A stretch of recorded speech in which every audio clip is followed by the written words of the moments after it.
Welcome to my Days of Our Lives official channel. Hope everyone is having a wonderful day. Before we begin, please hit the subscribe button and give this video a thumbs up. Brady glares at Tate when they run into one another in the square. Why are you in this town? What the hell? Sophia discovers Holly, who is across the square, observing them with anxiety. Brady questions Tate about leaving lacrosse camp, and Holly pulls her away. Presumably, he went to visit Holly. Tate retorts that he is there because his mother is incarcerated.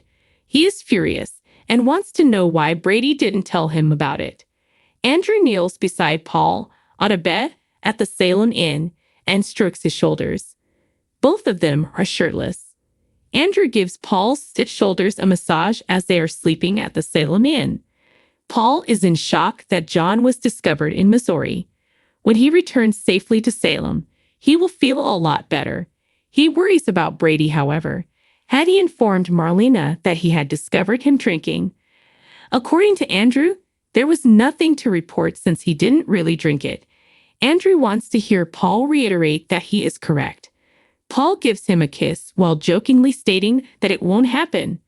When John gets home, Marlena gives him a strong hug.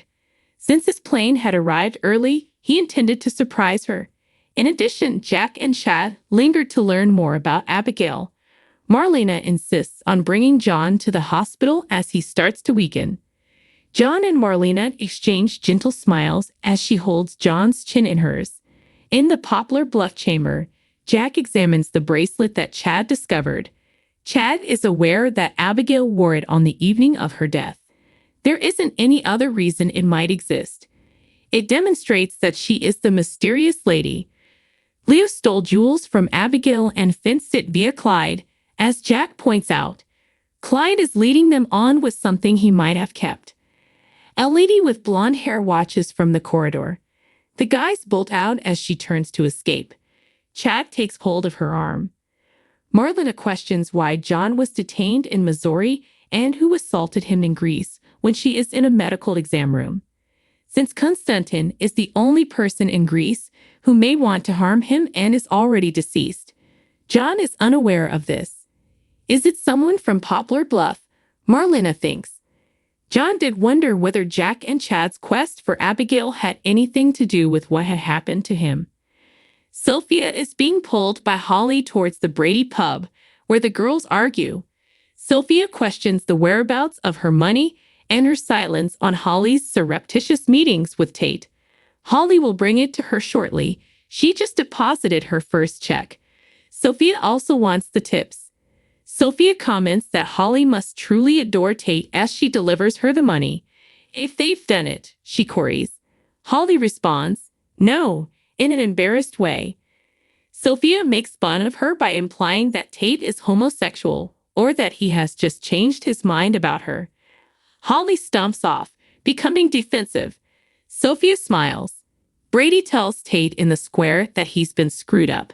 He finds it frustrating that Tate must handle Theresa's extreme self-destruction.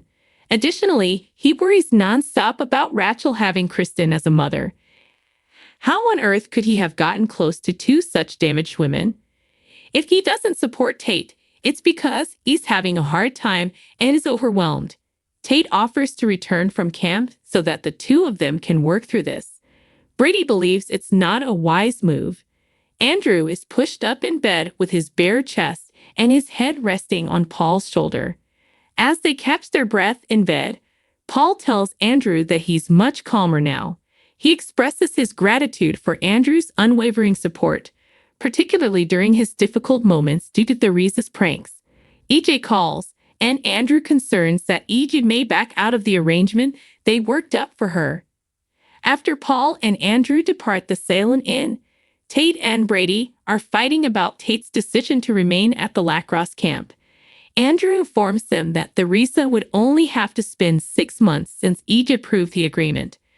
Tate has the opportunity to meet her before she departs, but she is being moved right away to Statesville. Paul tells Brady he just received a call from Marlena as Tate leaves with Andrew. The father of the family is ill. A furious Chad stands next to Jack and presents the jewelry to the unidentified lady. Presuming the mystery lady is the one from the video, Jack and Chad push her inside the room. She asks Chad for the bracelet even though she has no understanding what they are discussing. She owns it. Where did she get it? He wants to know. She can't recall. She really doesn't remember much because of a serious accident that happened years ago. She had vague recollections when she woke up, but nothing solid. She has undergone other facial operations, so she's not even sure whether this is her true appearance. She has the impression that she has been living a different life. The lady she sees in the mirror is someone she does not know. "We could," replies Chad. The unidentified lady glares at Chad and Jack while clutching a phone.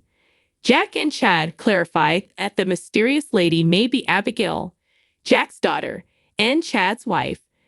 Her accident coincided with her death. The lady says that a guy was there to notify her about the accident when she awoke. If his name is Clyde, Chad queries. She verifies and recognizes him based on a picture on Chad's phone. She says he told her that her folks could be after her. After leading her into the hiding place, he vanished from sight. After that, she was looked after by a lady with the last name of Goldman, but she too vanished. Jack and Chad exchange a sly glance. A few weeks ago, the unidentified lady set out to find them. They clarify that they can't speak to Clyde since he is in solitary confinement, but they can still find out who she is by having her visit them at home. Paul and Brady visit John in the hospital. Following their hug, John begs his boys to come get him. Brady claims that there is plenty to discuss. John is in a medical exam room holding Brady's hand in one hand and Paul's shoulder in the other. Tate expresses gratitude to his uncle in the police station for what he has done for Theresa. Andrew is aware that his sister is a wonderful person who loves Tate, despite all the problems she has gotten into. Tate is also in love with her. Holly calls Tate, and Andrew answers to check whether Theresa is ready. Brady is unaware that they have been dating. He reassures her. When Andrew calls him into a room, he hangs up. Tate tells Brady on the phone that he's at the airport later on in the square. Brady pledges to show more empathy for his situation. Holly approaches. Tate shares with her the difficulty of saying goodbye to his mother. She informs him about her encounter with Sophia, describing everything in full while on the boat. Sophia sees them go off in the distance. Sophia stands on the square, her arms folded, staring out thoughtfully. At the station, Paul runs into Andrew, and they catch up on each other's family dramas. If Andrew knew the precise details of John's fate, he claims he would feel a lot better. The lady in Poplar Bluff objects to the thought of leaving with Chad and Jack, who may be the individuals Clyde had forewarned her about. Jack promises she won't be harmed. She is not persuaded.